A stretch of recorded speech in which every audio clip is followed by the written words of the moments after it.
अस्सलाम वालेकुम बेटा, आप लोग जरा मुझे रिप्लाई कर दें। मेरी आवाज़ आप लोग को आ रही है? सुन पा रहे हैं आप लोग मुझे? तो हम क्लास स्टार्ट करें। ठीक है, थैंक यू। ठीक है जी, थैंक यू। अच्छा जी, हम क्लास स्टार्ट कर रहे हैं। तो कल हमने, आपको याद होगा कि हमने 2 केसेस कंप्लीट कर लिए थे इलास्टिक कोलिशन के, और मैंने आपको कल बताया था कि टोटल 3 केसेस हैं। सॉरी, 3 कह रहा हूँ, 4 केसेस हैं। तो 2 हमने कल कर लिए थे, केस 1 और 2, और अब केस 3 और 4 हमें अभी करना है। तो केस 3 आपके सामने लिखा हुआ है। तरीका वही होगा कि पहले मेरी बात समझेंगे, उसके बाद मैं आपको नोट करने का टाइम दे दूंगा। ठीक है? अच्छा जी, अब जरा समझिए कि यहाँ पर केस 3 में क्या लिखा है। देखिए, केस 3 में लिखा है, स्टेटमेंट है, when a light body collides with a massive body at rest. ठीक है जी? इसका मतलब है कि पहली बॉडी बहुत हल्की है। अगर एक लाइट बॉडी जाके कोलाइड कर रही हो मैसिव बॉडी को, मैसिव बॉडी का मतलब है जो बहुत ज्यादा भारी होगी पहली बॉडी के मुकाबले में, और रेस्ट में भी होगी, तो आप यहाँ पे देख सकते हैं कि जो पहली बॉडी है, आप देखें ये काफी मैंने हल्की बनाई, और इसके मुकाबले में दूसरी बॉडी काफी ज्यादा भारी है। ठीक है? और फिर आप देखें कि जो पहली बॉडी है ये जा रही है, किस वेलोसिटी से जा रही है? u1 से।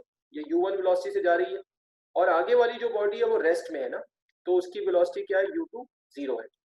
अच्छा, अब यहाँ पर देखें आप कि हमने स्टेटमेंट यहाँ पे इसके नीचे क्या लिखा है। हमने लिखा है कि since m1 is very very less then m2। देखो, अगर मैं इस तरह लिखूं कि भाई m1 एक दफा बनाऊं, तो मैं इसको बोलूंगा m1 is less than m2। लेकिन अगर मैं इस सिंबल को 2-3 दफा बनाता हूं, तो अब इसका मतलब होगा कि m1 is very very less then m2, यानी जो m1 है वो m2 के मुकाबले में बहुत कम है, क्योंकि ये बॉडी बहुत ज्यादा भारी है और ये इसके मुकाबले में बहुत ज्यादा हल्की है। फॉर एग्जाम्पल, हम कहें कि भाई ये बॉडी जो है ना, ये 5 kg की है। हमने कहा कि भाई ये बॉडी जो है ये 5 kg की है, तो हो सकता है कि ये बॉडी मिसाल के तौर पे हमने कहा भाई 1000 kg की है। ठीक है? इस तरह की बात हो सकती है। अब क्या है कि फिजिक्स और मैथमेटिक्स में तरीका ये है कि अगर 2 वैल्यूज हो, और 2 वैल्यूज में से एक बहुत ज्यादा हो और दूसरी बहुत कम हो, तो जो बहुत कम होती है उसको निग्लेक्ट कर दिया जाता है। और निग्लेक्ट करने का मतलब है कि जिस चीज को हम निग्लेक्ट करते हैं उसको जीरो पुट कर देते हैं। तो हमने यहाँ पर क्या कहा? हमने कहा कि since m1 is very very less then m2, therefore m1 is neglected. हम m1 को निग्लेक्ट कर रहे हैं and put m1 equal to 0। तो हम क्या करेंगे? m2 की जगह पे तो m2 रखेंगे, लेकिन जहां पे m1 आएगा उसे निग्लेक्ट करेंगे और उसकी जगह पे हम रखेंगे 0, और u2 की जगह हम रखेंगे 0, और बाकी u1 अपनी जगह वैसे ही मौजूद रहेगा। तो अब आप देखें कि हमने पहला फॉर्मूला अप्लाई किया v1 का, जो आपके पास लिखा हुआ है, और आप देखें क्या किया कि देखिए आप, जहां पर m1 आ रहा है, ये देखिए यहाँ पे m1 आ रहा है और यहाँ m1 आ रहा है, तो देखें ये 0 रख दिया, ये 0 रख दिया, बाकी ये m2 और ये वाला m2 ये अपनी जगह पे वैसे ही मौजूद है। और यहाँ पे देखें u2 आ रहा है, तो u2 जो है हमारा देखें 0 है, u2 0 है, तो u2 की जगह 0 आ गया, और u1 वैसे ही अपनी जगह मौजूद है। ठीक है जी? फिर फर्दर हम इसको सॉल्व करेंगे। जब फर्दर इसको सॉल्व करेंगे तो देखें क्या होगा। ये होगा अब इसमें कि भाई ये आपका, जब आप 0 माइनस m2 करेंगे तो ये माइनस m2 बचेगा, और नीचे 0 प्लस m2 करेंगे तो ये m2 आ जाएगा, और ये u1 जो है ये अपनी जगह मौजूद है, और ये 0 जब 2m2 से मल्टीप्लाई होगा तो ये वैल्यू 0 हो जाएगी। ठीक है जी? अब ये 0 ऐड होकर खत्म हो जाएगा, और ये u1 जब माइनस m2 से मल्टीप्लाई होगा तो ये होगा माइनस u1 m2, और नीचे m2 है, तो ये m2 से देखें m2 कैंसिल हो जाएगा। तो इस तरह आपका जो फाइनल आंसर आएगा, वो फाइनल आंसर आएगा आपका v1 equal to minus u। अब ये v1 equal to minus u1 क्या बता रहा है, ये बात भी समझ लें। ये माइनस u1 हमें ये बता रहा है कि ये बॉडी जब हल्की वाली जाके इस भारी बॉडी को टकराएगी, तो ये जिस स्पीड से जाके टकराएगी उसी स्पीड से ये वापस आ जाएगी। ये u1 से जाएगी और ये u1 से ही वापस आ जाएगी, लेकिन जब ये वापस आएगी तो डायरेक्शन इसकी ऑपोजिट होगी, तो वो ऑपोजिट डायरेक्शन की वजह से क्या आएगा? माइनस आएगा। तो माइनस u1 ये बता रहा है कि जो बॉडी ए है, जब वो जाके बॉडी बी को हिट करेगी, तो चूंकि ये बहुत हल्की है और ये बहुत ज्यादा भारी है, तो ये हिट करेगी तो ये सेम स्पीड से वापस आएगी, u1 से जाएगी, u1 से वापस आएगी, इसलिए माइनस u1 आएगा। ठीक है? तो अब आप लोग मुझे बताएं, मुझे रिप्लाई करें कि आपको ये बात समझ आ गई यहाँ तक? ठीक है, ठीक है। तो आप इसको नोट करें। और हम क्या कह रहे हैं सर, ये V1 के लिए कर रहे हैं और दो स्टेप सर, लास्ट दो स्टेप समझा दें।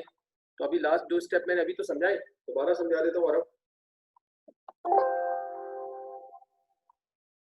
लास्ट दो स्टेप मैंने अभी समझाए कि ये जो है लास्ट वाले दो स्टेप, कि भाई ये 0 में से जब M2 माइनस होगा तो माइनस M2 बचेगा, और 0 में प्लस M2 होगा तो ये M2 हो जाएगा, और ये 0 2 M2 से मल्टीप्लाई होगा तो ये 0 हो जाएगा।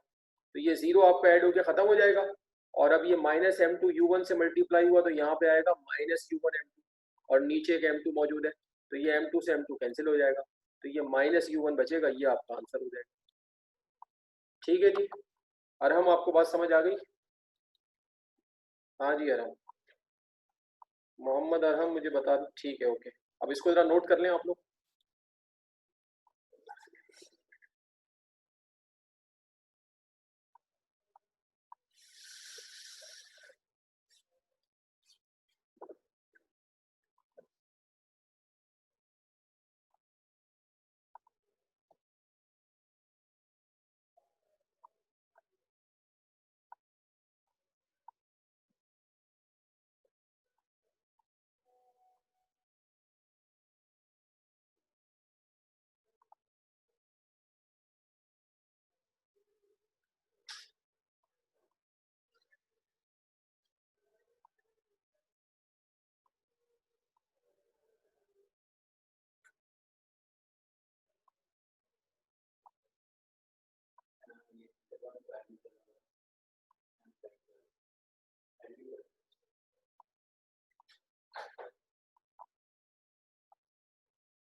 हाँ बेटा, नोट कर लिया आप लोगों ने?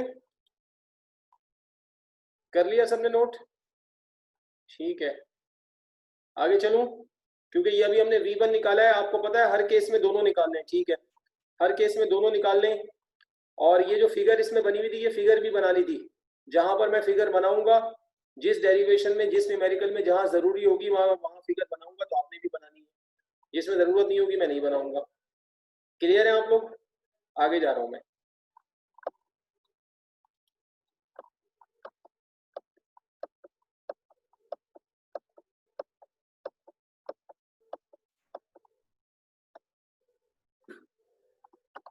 अब देखिए, अब ये सॉल्व किया V2, ये V2 का फॉर्मूला लगाया और इसमें भी ऐसे किया है। देखिए यहाँ M1 है, M1 की जगह 0 रख दिया, नीचे ये M1 है, इसकी जगह 0 रख दिया, ठीक है। और बाकी देखें ये M1 है, यहाँ पे 0 रख दिया, ठीक है। और ये देखिए ये U2 है, इसकी जगह 0 रख दिया। बाकी जो M2 है, ये M2 और ये M2, तो ये अपनी जगह वैसे ही मौजूद है, और ये जो U1 है ये वैसे ही मौजूद है, ठीक है जी। अब पुट करने के बाद क्या होगा, जब ये आप M2 में से 0 माइनस करेंगे तो ये M2 हो जाएगा, और नीचे आप 0 में प्लस करेंगे M2 तो ये भी M2 हो जाएगा, और ये 0 जब ये 2 से और U1 से मल्टीप्लाई होगा तो ये पूरी वैल्यू 0 कर देगा, ठीक है जी। फिर अगले स्टेप में जाएं, अगले स्टेप में जाएंगे तो ये 0 जब M2 से मल्टीप्लाई होगा तो ये 0 हो जाएगा, और ये प्लस आ गया, और ये दूसरा वाला 0 आ गया, और नीचे M2 आ गया, ठीक है। अब ये दोनों 0 ऐड होंगे तो ये आ गया 0 और ये M2, और 0 अपॉन M2 करेंगे, 0 डिवाइडेड बाय M2 करेंगे तो आपका आंसर 0 आ जाएगा। अब ये 0 आंसर क्या बता रहा है, ये 0 आंसर ये बता रहा है कि जब ये हल्की चीज जाकर एक बहुत भारी चीज है, और ये चीज जो है ना पहले रुकी हुई थी, यानी इसकी वेलोसिटी इनिशियल जो थी वो 0 थी, U2 0 था, तो अब ये जब हल्की सी चीज जाके इसको टकराएगी तो इस हल्की सी चीज के टकराने से इस पर कोई फर्क नहीं पड़ेगा, और ये चीज बाद में भी रुकी ही रहेगी, तो इसलिए V2 भी 0 आएगा। तो इसका पहले U2 भी 0 था और बाद में इसका V2 भी 0 आएगा, मतलब ये जो बहुत भारी चीज है, ये वाली बॉडी जो बहुत ज्यादा भारी है, इस पर इस हल्की सी चीज के टकराने से कोई असर नहीं होगा, तो इसलिए इसकी फाइनल वेलोसिटी 0 आ रही है, ठीक है। समझ आई बात आप लोगों को, बताइए, ठीक है। एक बच्चा मुझसे काफी मजे का सवाल कर रहा है, फैज ने कहा है कि सर फॉर्मूला याद करने की कोई ट्रिक, तो दोनों काफी सिमिलर हैं। यार फॉर्मूला याद करने की ट्रिक तो अब तुम्हें खुद ही बनानी पड़ेगी, क्योंकि याद करने के हर एक के अपने तरीके होते हैं, कि कोई किसी तरीके से किसी चीज को ज्यादा आसानी से याद रख सकता है, तो इसमें तो याद तुम्हें करना पड़ेगा, ये ट्रिक तुम्हें खुद ही निकालनी है, ठीक है ना। चले जरा नोट कर लें आप लोग इसको।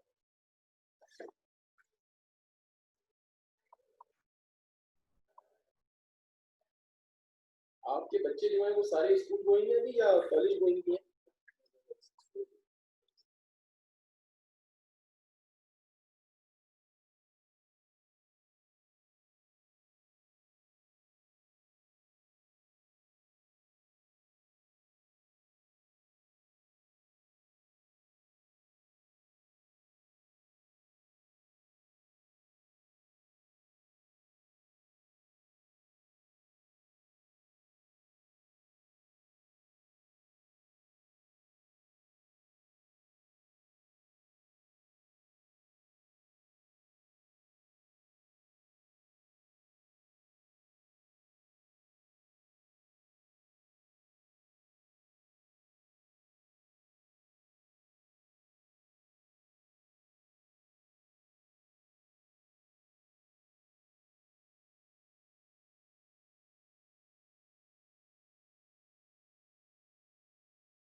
हाँ बेटा, नोट कर लिया आप लोगों ने?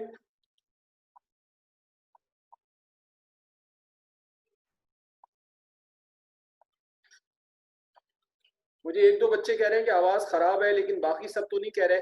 बेटा आप लोग अपने एंड पर नेट का इशू देखें, अपनी नेट की डिवाइस चेक करें, क्योंकि एक या दो बच्चे कह रहे हैं, एक या दो कह रहे हैं कि आवाज खराब है, बाकी को तो मसला नहीं है। ठीक है, आप अपने एंड पे नेट चेक करें। ठीक है, अच्छा अब मैं आगे जा रहा हूँ।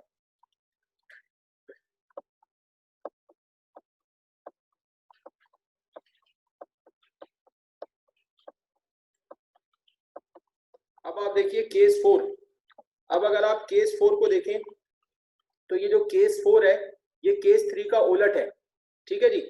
When a massive body collides with a light body at rest, case 3 क्या था?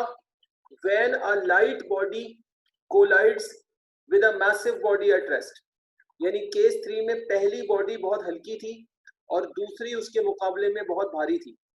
केस 4 में क्या हो गया? उलट हो गया। पहली बॉडी बहुत भारी है, पहली बॉडी बहुत भारी है और उसके मुकाबले में दूसरी बॉडी बहुत हल्की है। तो आप देख सकते हैं कि पहली बॉडी जो ए है ये मैसिव है, ये बहुत ज्यादा भारी है। ठीक है जी, और ये मूव करती हुई जा रही है, वेलोसिटी इसकी u1 है, और ये जाके टक्कर मारेगी, ये जाके हिट करेगी बॉडी बी को जो कि बहुत ज्यादा हल्की है और रेस्ट में भी है, लिहाजा वेलोसिटी इसकी क्या है? 0। तो अब हमने यहाँ क्या कहा कि since m2 is very very less than m1, therefore m2 is neglected and we put m2 equal to 0। Case 3 में क्या था? केस 3 में m1 बहुत कम था और m2 बहुत ज्यादा था, तो निगलेक्ट हमने m1 को किया था। लेकिन केस 4 में क्या है कि m2 बहुत कम है, ये वाला मास बहुत कम है और ये ज्यादा है, तो निगलेक्ट उसको करते हैं जो कम होता है। तो यहाँ m2 कम है, लिहाजा निगलेक्ट m2 को करेंगे, तो m2 की जगह 0 पुट करेंगे और बाकी इसकी वेलोसिटी 0 है, u2 की जगह 0 पुट करेंगे। तो अब आप देख सकते हैं कि v1 का जो पहला फॉर्मूला आपके सामने, जरा यहाँ देख लीजिए कि हमने कैसे किया है। ठीक है जी। तो आप देखें कि v1 के फॉर्मूले में आप देखिए कि जहाँ पे m2 आ रहा है, ये देखिए ये m2 आ रहा है और ये m2 आ रहा है, तो देखिए ये दोनों की जगह 0 रख दिया। बाकी ये m1 और ये m1 अपनी जगह पर वैसे ही मौजूद है। और ये m2 मैं जरा यहाँ लिखना भूल गया हूँ, ये m2 इसकी जगह भी आप 0 रखिएगा, मैं भूल गया हूँ लिखना, यहाँ 0 रखिएगा, यहाँ 0 आएगा, और ये u2 की जगह तो मैंने रख दिया 0। ठीक है। अब क्या होगा? अब होगा ये कि भाई जब आप ये m1 माइनस 0 करेंगे, m1 में से 0 माइनस होगा तो देखेंगे m1 आ जाएगा, और ये जो u1 है ये अपनी जगह पर वैसे ही मौजूद है, और प्लस यहाँ पे भी 0 रख देंगे आप, तो ये 0 और ये 0 और 2 मल्टीप्लाई होगा तो ये 0 आ जाएगा, और नीचे m1 प्लस 0 ये m1 हो जाएगा। ठीक है। तो इसके बाद ये 0 तो आपका इसमें ऐड होकर खत्म हो जाएगा, तो ऊपर आपके पास क्या बचा? u1 और m1 बचा, और नीचे m1 है, तो ये फिर m1 से m1 क्या होगा? कैंसिल हो जाएगा। तो इस तरह आपका आंसर जो है वो v1 इक्वल्स टू u1 आपका आंसर आएगा, ये आपका आंसर होगा। तो आप मुझे बता दें, क्लियर है? आप लोग समझ आ गया? ठीक है, ठीक है, सही है। तो इसको जरा नोट कर लें, आप लोग नोट करें इसे। ठीक है, नोट करें इसे।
जी बेटा कर लिया आप लोगों ने? ठीक है, कर लिया, ठीक है, ओके। अब आप लोग एक काम करें कि अब ये जो केस 4 का V2 निकालना है, केस 4 का V2 आप खुद निकालें, फिर मैं आपको अगली शीट दिखाऊंगा तो आप फिर देखिएगा कि आपने ठीक किया या नहीं किया। सारे बच्चे जो है वो केस 4 का भी हमने ये V1 निकाला है, अब आप इसका V2 निकालें, खुद से निकालें, फिर मैं आपको दिखाऊंगा। करें, शाबाश। अच्छा, कोई एक बच्चा कह रहा है कि सर निकाल लिया, ओके, जिन्होंने नहीं किया वो कर लें। अरहम कह रहा है कि मैंने कर लिया, बाकी जो लोग हैं वो जरा करें, शाबाश, निकालें इसका।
हाँ भाई, कर रहे हैं आप लोग?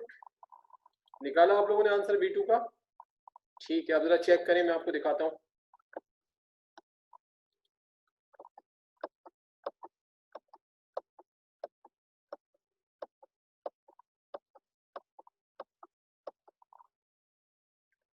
अब जरा सब चेक करें कि आप लोगों ने ठीक किया है।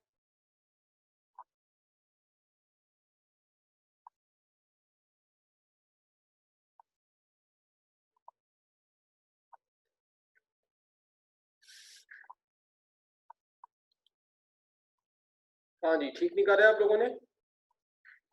ओके, ठीक है, ठीक है, बिल्कुल सही। ठीक है, तो कंप्लीट कर लें इसको जल्दी से, फिर मैं आगे चलता हूँ। अब ये टॉपिक हमारा यहाँ पर कंप्लीट हो गया।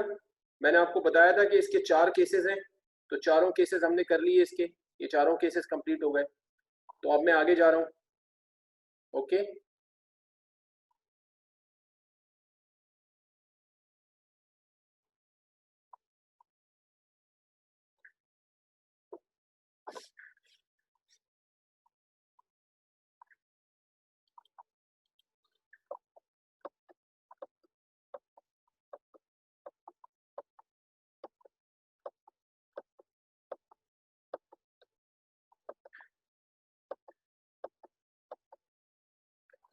अच्छा भाई, अब आप देख रहे हैं कि जैसे इस स्लाइड के ऊपर अब आपके पास सामने टॉपिक लिखा हुआ है टेंशन इन स्ट्रिंग।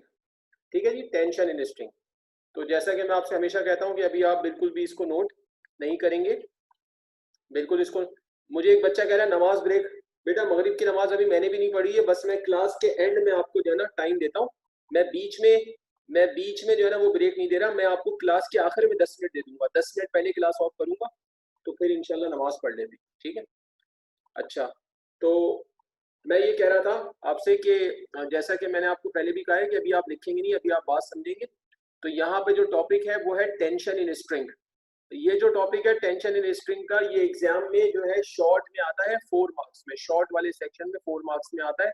उसमें वो आपसे बोलेंगे कि भाई टेंशन इन स्ट्रिंग की डेफिनेशन बताएं और इसका फॉर्मूला बताएं और इसकी यूनिट बताएं। अब टेंशन इन स्ट्रिंग क्या होती है, ठीक है जी, अब जरा इसको समझ लेते हैं, आसान बात है। देखो भाई, अब ये जो है डेफिनेशन यहाँ पे क्या लिखी हुई है, देखिए जरा। When a body is hanged by means of a spring, it's weight pulls the spring down. As a reaction, string pulls the body up with an equal force, which is called tension in string and denoted by T. अब पहले हम यहाँ तक की बात समझते हैं। इसमें ये बताया जा रहा है, जैसे आप देख रहे हैं कि साइड में मैंने एक फिगर भी बनाई है और आप इस फिगर में देख सकते हैं कि ये शो किया है कि एक रस्सी है, इसको यहाँ से ऊपर से बांधा हुआ है और इस रस्सी के साथ ये एक बॉडी है, ये एक बॉडी हमने इस रस्सी के साथ हैंग की हुई है। तो ये फिगर आपको ये बता रही है कि एक बॉडी को एक रस्सी से बांध के लटकाया है। अब जब बॉडी को रस्सी से बांध के लटकाया है तो आप ये देख रहे हैं कि ये जो बॉडी का वेट है ये डाउनवर्ड एक्ट कर रहा है। तो जब बॉडी का वेट नीचे की तरफ एक्ट करेगा और बॉडी रस्सी से बंधी हुई है तो ये वेट क्या करेगा, ये इस रस्सी को नीचे की तरफ खींचेगा, यानी फोर्स लगाएगा नीचे की तरफ।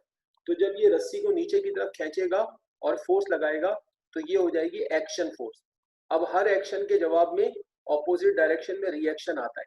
तो रिएक्शन के तौर पे जब ये बॉडी का वेट रस्सी को नीचे की तरफ खींचेगा तो रिएक्शन के तौर पे रस्सी क्या करेगी, रस्सी बॉडी को ऊपर की तरफ खींचना शुरू करेगी। और ये जो रस्सी जो है, ये जो रिएक्शन के तौर पे, ठीक है जी, ये जो रस्सी रिएक्शन के तौर पर बॉडी को ऊपर खींचेगी, तो ये जो रिएक्शन की फोर्स है इसको टेंशन इन स्ट्रिंग कहा जाएगा। तो जो, और इसको मेंशन करेंगे कैपिटल टी से। तो अब हमें क्या याद रखना है, अब हमें ये याद रखना है कि जो टेंशन इन स्ट्रिंग है ये एक रिएक्शन फोर्स है। ये किसका रिएक्शन होती है, ये वेट का रिएक्शन होती है। और ये कब अप्लाई होती है, जब किसी बॉडी को रस्सी से या किसी तार से बांध के लटकाया जाता है, ठीक है जी, और ये हमेशा वेट के इक्वल होगी। तो अब आप डेफिनेशन अगर दोबारा देखें तो अब आपको आसानी से बात समझ आएगी।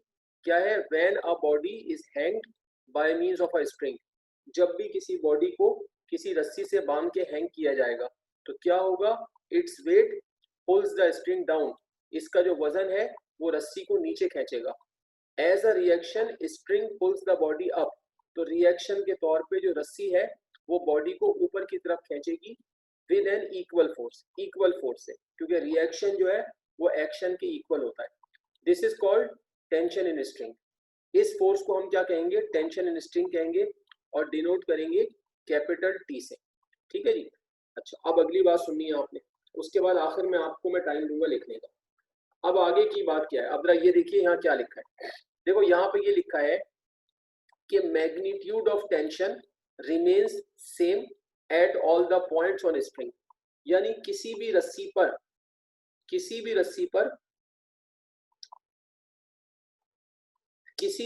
पर जो टेंशन की मैग्नीट्यूड होती है, ठीक है जी, किसी भी रस्सी पर जो टेंशन की मैग्नीट्यूड होती है वो पूरी रस्सी के तमाम पॉइंट्स पर सेम रहती है। बट डायरेक्शन इज डिफरेंट, लेकिन उसकी डायरेक्शन डिफरेंट होती है। For example, if we keep the spring in our hand, ठीक है, फर्ज कर लें कि जो रस्सी है उसको हमने अपने हाथ में पकड़ा हुआ है। For example, if we keep the spring in our hand, then near to hand tension will be downward as our hand tries to pull the string up। क्या मतलब है, यहाँ पर हमने ये कहा है कि किसी भी रस्सी पर तमाम पॉइंट्स पे, ठीक है, गौर से बात सुननी है, किसी भी रस्सी पर तमाम पॉइंट्स पर टेंशन की मैग्नीट्यूड तो सेम होती है।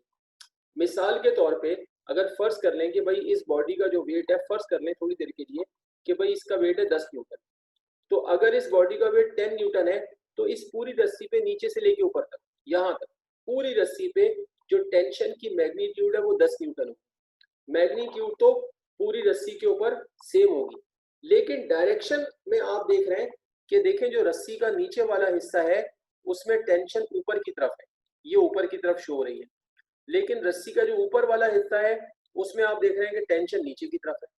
अब उसकी वजह क्या है, अब उसकी वजह देखें ये है कि जो नीचे वाला हिस्सा है यहाँ पर तो वेट नीचे की तरफ इसको पुल कर रहा है, तो रस्सी जो है वो बॉडी को ऊपर की तरफ पुल कर रही है, तो नीचे वाले जो हिस्से में टेंशन है वो तो ऊपर की तरफ होगी। लेकिन अगर आप ऊपर वाले हिस्से पे गौर करें, ये जो रस्सी का ऊपर वाला हिस्सा है, इसमें जहां पर रस्सी को जिस चीज से बांधा हुआ है या अगर किसी चीज से ना बांधा हुआ हो, सपोज करें कि रस्सी आपने अपने हाथ में पकड़ी हुई है और उस रस्सी से कोई चीज लटक रही है, तो उस चीज के वेट की वजह से रस्सी नीचे जाने की कोशिश करेगी। तो जब रस्सी नीचे जाने की कोशिश करेगी तो आप अपने हाथ को रोकेंगे कि भाई आपका हाथ नीचे ना जाए, तो आप अपने हाथ से फोर्स ऊपर की तरफ लगाएंगे। तो इसका मतलब ये हुआ कि जो रस्सी का ऊपर वाला हिस्सा है, चाहे आपने रस्सी को अपने हाथ से पकड़ा हुआ हो या किसी चीज से बांधा हुआ हो, तो यहाँ पर रस्सी पे फोर्स ऊपर की तरफ लग रही हो। तो जब यहाँ पर रस्सी पर फोर्स ऊपर की तरफ लगेगी तो रस्सी जो खींचेगी इसको वो नीचे की तरफ खींचेगी। तो अब इस बात का मतलब क्या हुआ? अब इस बात का मतलब ये हुआ कि किसी भी रस्सी के नीचे वाले हिस्से में जो टेंशन होती है वो ऊपर की तरफ होती है, और रस्सी का जो ऊपर वाला हिस्सा है उसमें जो टेंशन होती है वो नीचे की तरफ होती है। लिहाजा पूरी रस्सी पर जो टेंशन की मैग्नीट्यूड है, पूरी रस्सी पर टेंशन की जो मैग्नीट्यूड है वो तो सेम रहती है, लेकिन डायरेक्शन मुख्तलिफ होती है। रस्सी के ऊपर वाले हिस्से में टेंशन नीचे की तरफ होगी और नीचे वाले हिस्से में टेंशन क्या होगी? ऊपर की तरफ होगी। ठीक है जी। बाकी जब आप इसका फॉर्मूला निकालेंगे तो टेंशन इन स्ट्रिंग जो है वो हमेशा बॉडी के वेट के इक्वल होगी, क्योंकि एक्शन और रिएक्शन इक्वल है। तो T इक्वल टू हमेशा W होगा, और W जो है वो mg के इक्वल होता है, तो फिर इस तरह टेंशन mg के इक्वल हो जाएगा। और जब हम अगर ये देखना चाहेंगे कि भाई इसकी मेजरमेंट किस यूनिट में होगी, तो जाहिर सी बात है कि जो एक्शन है वही रिएक्शन है। तो एक्शन यानी वेट जो है, तो वेट की जो यूनिट होती है सिस्टम इंटरनेशनल में वो न्यूटन होती है। तो जो टेंशन है उसकी यूनिट भी न्यूटन होगी, तो इसलिए जो इसकी मेजरमेंट है वो न्यूटन में होगी। ये इसकी एसआई यूनिट है। ठीक है। तो आई होप कि आपको ये पूरी बात जो है वो समझ आ गई होगी। तो अगर आपको समझ आ गई है तो आप ये सारा नोट करें, ये फिगर बनाएं, तो आप मुझे बताएंगे। क्लियर है आप लोग? समझ आ गया आपको? हाँ जी, क्लियर है। ठीक है, शाबाश। कुछ लोग मुझे ओके कर रहे हैं, बाकी लोग भी मुझे बताएं। बाकी लोग मुझे बताएं, क्लियर है? ठीक है, बिल्कुल सही। ठीक है, ठीक है, थैंक यू। तो अब आप ये करें कि आप ये सारा नोट करें। ये आप आराम से 6-7 मिनट में नोट कर सकते हैं। इसको आप 6-7 मिनट में नोट करें। उसके बाद मैं आपको नमाज का ब्रेक दे दूंगा। आखिर में आपको 7-8 मिनट बच जाएंगे, आप नमाज का ब्रेक ले लीजिएगा। ठीक है। तो शाबाश, आप इसको नोट करना शुरू करें फटाफट। ठीक है, नोट करें इसे आप।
हाँ बेटा, कर रहे हैं आप लोग, नोट कर रहे हैं भाई?